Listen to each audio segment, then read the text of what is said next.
അമ്മയിലെ പോലെ അമ്മായിമ്മ പോരായ ഒരു അവസ്ഥയാണ് മലയാള സിനിമാ സംഘടനയുടെ ഒരു ഓർഗനൈസേഷനായ അമ്മ സംഘടനയിൽ ഇന്നും ഒരു രാജിയും പരിപാടിയും എല്ലാം നടന്നു. അതായത് വിഷയം വരുന്നത് അൻസിബ ഹസൻ, ടിനി ടോം വിഷയവും അതുപോലെ മറ്റു പല വിഷയങ്ങളുമായിട്ട് ബന്ധപ്പെട്ടാണ് ഈ ഒരു ഇന്നത്തെ മീറ്റിംഗ് കൂടുകയും അതിൽ നിന്ന് പ്രസിഡന്റ് ശ്വേതാമേനോൻ ഉൾപ്പെടെ ആ ഒരു പാനലിലുള്ളവർ തന്നെ എന്താ പറയാ രാജിവെച്ച് പുറത്തു പോയത്. അമ്മ അംഗത്വം തന്നെ അവർ വേണ്ടാന്ന് വെച്ചിരിക്കുകയാണ്.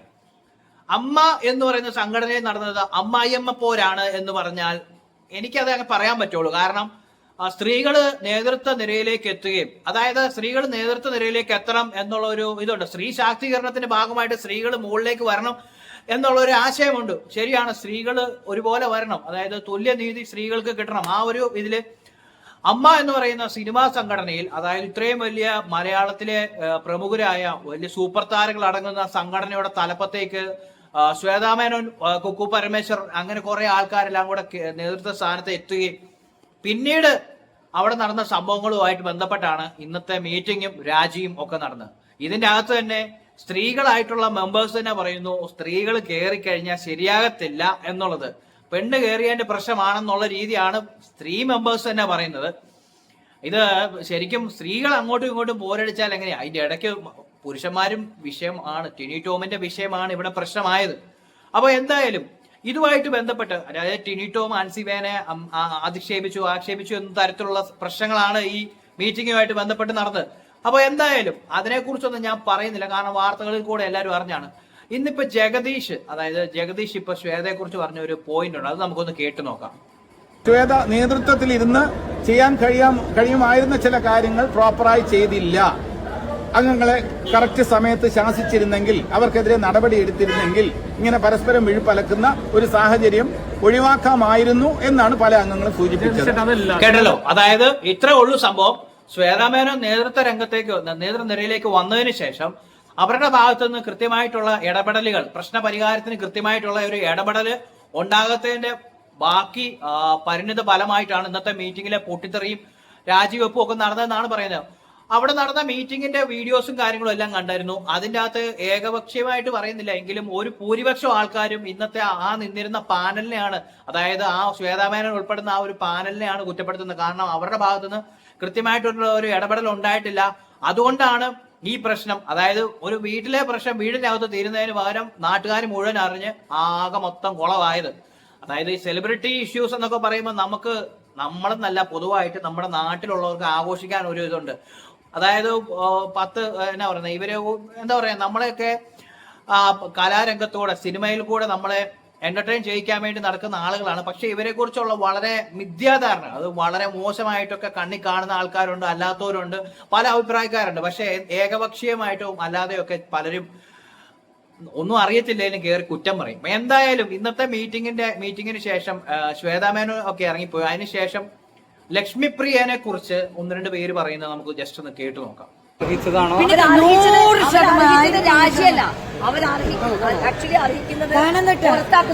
പുറത്താക്കാനാണ്, കാരണം അങ്ങനെ പറയാൻ പാടില്ല ഒരാളെയും കുറിച്ച്. ഒരു സ്ത്രീ തന്നെ സ്ത്രീയെ കുറിച്ച് ഇത്രയും ഇതാണ് ഇവരൊക്കെ പറയുന്നത്. വളരെ ചെറിയ കട്ടിങ്ങാണ് ഇടുന്നത്. പറയുന്നത് ആ സ്ത്രീ പോയത് നന്നായി, ആ സ്ത്രീയാണ് ഈ പ്രശ്നമെല്ലാം ഉണ്ടാക്കിയെന്നാണ് പറയുന്നത്.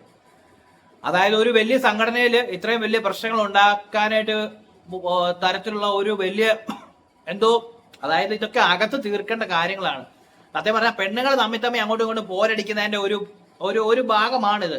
അത് എന്താ പറയുന്ന, ഒരു അകത്ത് തീരേണ്ട കാര്യം വെളിയിലേക്ക് വന്ന് അത് വലിയ ഇഷ്യൂ ആകുന്നതിന് നമ്മുടെ സാധാരണ വീട്ടിൽ ചെയ്യുന്ന പരിപാടി തന്നെ വീടിനകത്ത് തീർക്കാനുള്ള കേസാണ് വീട്ടിൽ തന്നെ തീർക്കുക എന്നുള്ളതാണ്. കാരണം ഇത്രയും അറിവും വിദ്യാഭ്യാസവുമുള്ള സിനിമാ നടന്മാരെന്ന് പറയുമ്പോൾ വെറും സിനിമാ താരങ്ങളല്ല, അവർക്ക് അറിവും വിദ്യാഭ്യാസവുമുള്ള ഒരുപാട് പേര് ആ കൂട്ടത്തിലുണ്ട്. ഏകപക്ഷീയമായിട്ടൊരു തീരുമാനം അല്ലെങ്കിൽ ഒരു തീരുമാനത്തിലേക്ക് അവർക്ക് എത്താൻ പറ്റിയില്ല. പിന്നെ കണക്കുകളിലെ പിഴവ്, അങ്ങനെ കുറെ കാര്യങ്ങളൊക്കെ ഇതിനകത്ത് പറയുന്നുണ്ട്.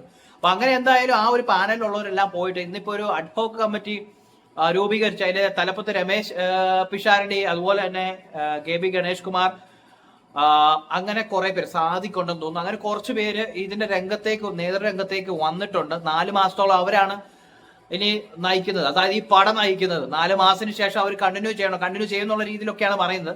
എന്തായാലും ഇന്ന് രാജിവെച്ച പ്രസിഡന്റ്, അമ്മയുടെ പ്രസിഡന്റ് ശ്വേതാ മേനോൻ എന്താണ് പറയുന്നതെന്ന് ആദ്യം ഒന്ന് കേട്ടു നോക്കാം.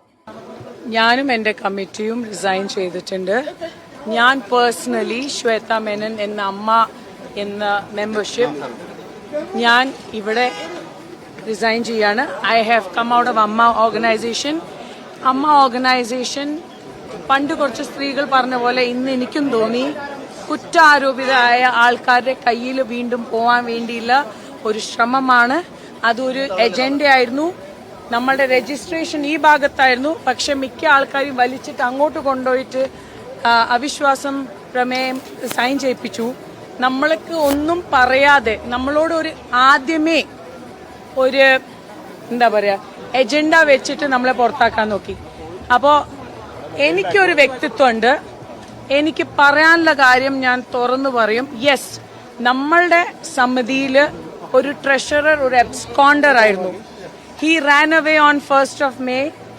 1-ാം തീയതി നമ്മളുടെ അമ്മ സംഘടനേൻ്റെ സ്റ്റാഫ് റിസൈൻ ചെയ്ത് പുറത്താക്കിയപ്പെട്ടപ്പോൾ ലേബറിലും പോലീസിലും കംപ്ലയിൻറ്റ് ചെയ്തപ്പോൾ ഒരു മെയിലും കൊടുക്കാതെ ഒരു അറിവുമില്ലാതെ കമ്മിറ്റി ഒന്നും അറിയാതെ ഇവര് റിസൈൻ ചെയ്ത് മൂപ്പര് ഓടിപ്പോയി ഞാൻ പറയുള്ളൂ.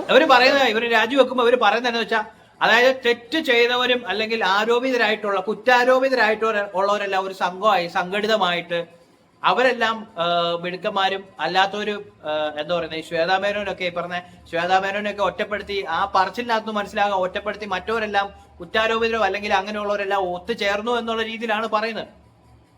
അപ്പൊ എന്തായാലും ശ്വേതാ മേനോൻ ഇങ്ങനെ പറഞ്ഞു, അതായത് സംഭവം ഇത്രേ ഉള്ളൂ. നമ്മൾ പണ്ട് പറയുമായിരുന്നു അങ്ങാടി തോറ്റതിന് അമ്മയുടെ നെഞ്ചത്തേക്ക് ഒരു പറച്ചിലുണ്ടായിരുന്നു. പക്ഷെ അതിപ്പോ മാറിയിട്ട് നേരെ അമ്മയുടെ അടുത്ത് തോറ്റിട്ട് നേരെ അങ്ങാടിയിലോട്ട് ഇറങ്ങി മയക്കും വെച്ചുകൊണ്ട് വിഷയം നാട്ടുകാരെ വീട്ടുകാരെ അതിന് പൊക്കി പിടിക്കാൻ മയക്കുമായിട്ട് കുറെ പേര് റിയാക്ട് ചെയ്യാൻ നമ്മളെപ്പോലുള്ള ആൾക്കാർ. അതും വേറൊരു കാര്യം. എന്തായാലും ഈ വിഷയത്തിൽ ബാബുരാജൻ എന്താണ് പറയാനുള്ളതെന്നും കൂടെ നമുക്കൊന്ന് കേട്ടു നോക്കാം. ഒരു ജനറൽ ബോഡി വിളിക്കണമെങ്കിൽ തീർച്ചയായിട്ടും ആ ജനറൽ ബോഡിയിൽ ഇതിനകത്ത് പറയുന്നുണ്ട് 21 ദിവസം മുമ്പ് നോട്ടീസ് കൊടുക്കണം. മിനിമം റിക്വയർമെന്റ് ആണ്. ഇവിടെ ഇതുവരെ ഞങ്ങൾക്ക് നോട്ടീസ് കിട്ടിയിട്ടില്ല. 1.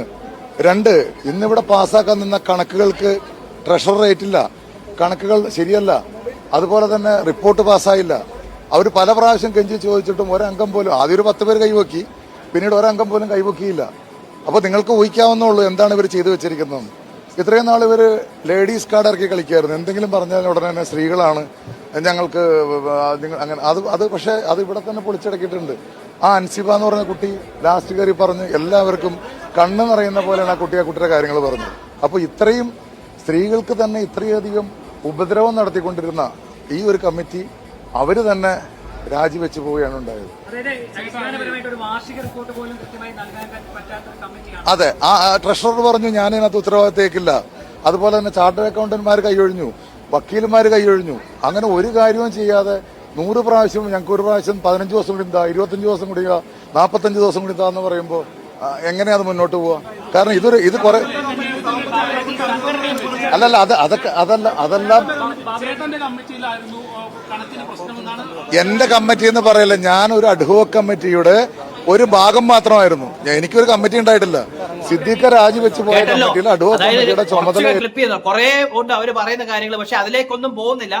അവിടെ പറയുന്ന ബാബുരാജ് പറയുന്നുണ്ട്. ബാബുരാജ് ഇപ്പൊ പറഞ്ഞ ക്ലിപ്പിൽ കണ്ടിട്ടുണ്ടോ എന്ന് അറിയത്തില്ല, എങ്കിലും പറയാണ് 67 ലക്ഷം രൂപയുടെ കണക്ക് ഇപ്പോഴും അതിലൊരു ക്രമക്കേട് ഉണ്ടെന്നാണ്. ക്രമക്കേട് എന്നല്ല, 67 ലക്ഷം രൂപ കണക്കിൽ കാണാനുണ്ട് എന്നുള്ള രീതിയിലാണ് പറഞ്ഞത്.